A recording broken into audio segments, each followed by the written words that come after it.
سورہ نمبر 4 آیت نمبر 1، یا ایھا الناس اتقوا ربکم الذی خلقکم من نفس واحدہ وخلق منها زوجہا، اے انسانوں اپنے رب سے ڈرو جس نے تمہیں ایک جان سے بنایا ہے اور اس جان سے اس کے جیسا جوڑا بنایا ہے۔ اس سے یہ ثابت ہوتا ہے کہ وہی جان سے جس سے آدمی بنا ہے اسی سے بنی ہے عورت، یعنی روحانی طور پہ عورت اور مرد یکساں ہے۔ اللہ تعالیٰ فرماتے ہیں سورہ شعراء میں سورہ نمبر 42 آیت نمبر 11 میں، فاطر السماوات والارض جعل لکم من انفسکم ازواجا، اللہ نے زمین اور آسمان بنائے ہیں اور تمہارے لیے تمہارے جیسا جنس کا جوڑا بنائے ہیں،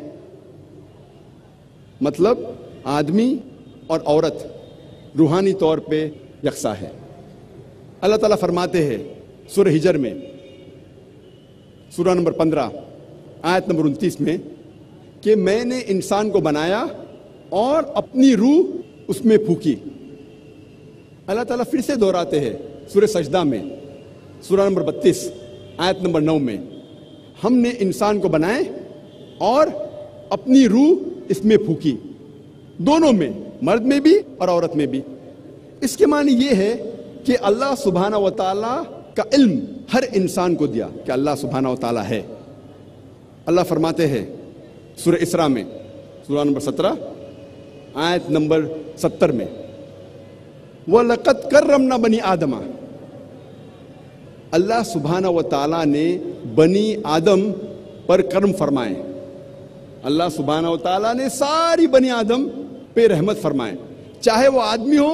یا عورت، چاہے کالا یا سفید، امیر یا غریب، ہر بنی آدم، ہر انسان پہ اللہ سبحانہ و تعالیٰ نے کرم فرمائے۔ اسلام کے علاوہ اور بھی دوسرے مذہب ہے جو یہ مانتے ہیں کہ انسانیت ایک جوڑے سے بنی، آدم علیہ السلام اور بیوی حوا سے۔ اس بات کو عیسائی بھی مانتے ہیں، لیکن عیسائیت میں یہ سکھایا جاتا ہے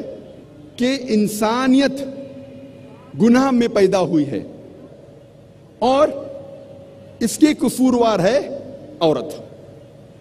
اور وہ کہتے ہیں کیونکہ بیوی حوا نے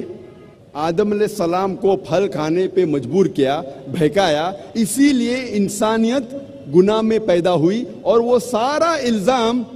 انسانیت کو گناہ میں پیدا ہونے کے لیے عورت پر ڈالتے ہیں۔ اسلام میں ہم مانتے ہیں کہ ساری انسانیت ایک جوڑے سے بنی ہے، آدم علیہ السلام اور بیوی حوا سے، لیکن قرآن مجید آپ پڑھیں گے تو قرآن مجید میں کہیں بھی الزام صرف عورت پر نہیں ڈالا گیا ہے۔ آپ اگر قرآن مجید غور سے پڑھیں گے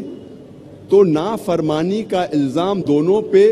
برابر ڈالا گیا ہے، آدم علیہ السلام اور بیوی حوا پر۔ قرآن میں اللہ تعالیٰ فرماتے سورہ اعراف میں سورہ نمبر 7 آیت نمبر 19 سے 27 تک، اللہ سبحانہ و تعالیٰ اس قرآن میں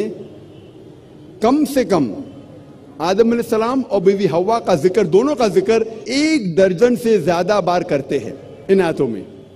اور اس میں کہتے ہیں کہ دونوں نے اللہ سبحانہ و تعالیٰ کی نافرمانی کی، دونوں نے توبہ کی اور اللہ نے دونوں کو معاف کیا۔ الزام دونوں پر برابر لگایا گیا ہے۔ قرآن مجید میں کوئی بھی آیت نہیں ہے جہاں صرف عورت یا صرف بیوی حوا پر الزام لگایا گیا ہے، لیکن قرآن مجید میں ایک آیت ہے سورہ طٰہٰ میں سورہ نمبر 20 آیت نمبر 121 جہاں صرف آدم علیہ السلام کا ذکر ہوتا ہے اور کہا جاتا ہے کہ آدم علیہ السلام نے اللہ کی بات نہیں مانی، لیکن اگر آپ قرآن کو مکمل طور سے پڑھیں گے تو الزام دونوں پر برابر ہے، عورت اور مرد پہ، آدم علیہ السلام اور بیوی حوا پر۔ اور جب ہم پڑھتے ہیں بائبل، عیسائیت کی کتاب، اس میں لکھا ہے بک آف جینیسس میں چیپٹر نمبر 3، اس میں لکھا ہے کہ اللہ سبحانہ و تعالی عورت کو ایک سزا دیتے ہیں، ایک دنڈ دیتے ہیں، اور جو یہ پریگننسی ہے حمل ٹھہرنا ایک عورت کے لیے سزا ہے۔ بائبل میں لکھا ہے بک آف جینیسس میں چیپٹر نمبر 3 ورس نمبر 16 میں کہ میں تیرا درد بھرا حمل بڑھاؤں گا، خدا کہتا ہے عورت سے، اور تو درد میں بچوں کو جنم دیں گی۔ میں تیرا درد بھرا حمل بڑھاؤں گا اور درد میں تو بچے جنیں گی، اور تیری خواہش تیرے شوہر کی ہوگی۔ تو اس سے یہ پتہ لگتا ہے کہ pregnancy is a Chris on the woman. حمل ٹھہرنا ایک سزا ہے عورت کے لیے۔ لیکن جب ہم قرآن مجید پڑھتے ہیں، قرآن میں اللہ تعالیٰ فرماتے ہیں سورہ نساء میں سورہ نمبر 4 آیت نمبر 1 میں، respect the womb that bore you, عزت کرو اس کوکھ کی جس نے تمہیں جنم دیا۔ اللہ تعالیٰ فرماتے ہیں سورہ انعام میں سورہ نمبر 6 آیت نمبر 151 میں کہ آپ اپنے والدین کی عزت کرو، نیک سلوک کرو۔ اللہ تعالیٰ فرماتے ہیں سورہ لقمان میں سورہ نمبر 31 آیت نمبر 14 میں کہ ہم نے انسان کے لیے فرض کیا ہے کہ وہ اپنے والدین سے حسن سلوک کرے، اور آپ کی والدہ نے درد کے بعد درد سے آپ کو پیٹ میں سنبھالا اور 2 سال تک دودھ پلایا۔ اللہ تعالیٰ فرماتے ہیں سورہ احقاف میں سورہ نمبر 46 آیت نمبر 15 میں، وَيَسَّرْنَا الْإِنسَانَ بِوَالِدَيْهِ احسانا، ہم نے فرض کیا ہے انسانیت پر کہ وہ اپنے والدین سے حسن سلوک کرے، اور تمہاری والدہ نے مشکل سے تمہیں پیٹ میں سنبھالا اور درد کے ساتھ جنم دیا۔ جب ہم قرآن مجید پڑھتے ہیں ہمیں پتہ لگتا ہے کہ پریگننسی اپلفٹس اے وومن، کیونکہ عورت انسان کو جنم دیتی ہے اسی لیے اس کی عزت اور اٹھائی گئی ہے، نہ کہ اسے نیچے کیا گیا ہے۔ اور اللہ سبحانہ و تعالی کے نزدیک جنس،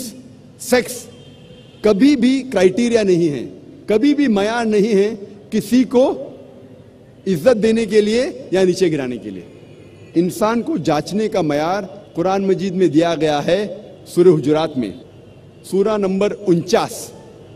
آیت نمبر 13 میں، جہاں اللہ سبحانہ و تعالیٰ فرماتے ہیں یا ایھا الناس ان خلقناکم من ذکر و انثی وجعلناکم شعوبا وقبائل لتعارفوا ان اکرمکم عند اللہ اتقاکم ان اللہ علیم خبیر۔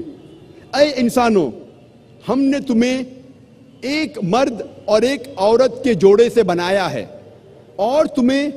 قبیلوں اور برادری میں بانٹا ہے تاکہ آپ ایک دوسرے کو پہچان سکے، نہ کہ آپ ایک دوسرے سے نفرت کریں۔ اور آپ میں سے سب سے بہتر انسان وہ ہے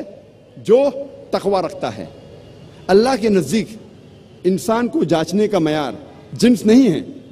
رنگ نہیں ہے، پیسہ نہیں ہے، لیکن ہے تقوی، اللہ کا خوف، تقوی، پائٹی، گاڈ کانشیسنس، رائچسنس، نیکی۔ اور جنس کبھی بھی معیار نہیں ہے اللہ سبحانہ و تعالیٰ کے لیے کہ وہ کسی کو سزا دے یا کسی کو ریوارڈ دے، کسی کو انعام دے۔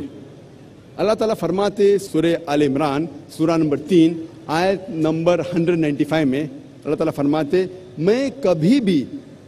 کسی بھی شخص چاہے وہ عورت ہو یا مرد ہو میں اس کے اعمال کو ضائع نہیں کروں گا، کیونکہ یہ دونوں ایک دوسرے کے برابر ہے۔ اللہ تعالیٰ فرماتے ہیں سورہ احزاب میں سورہ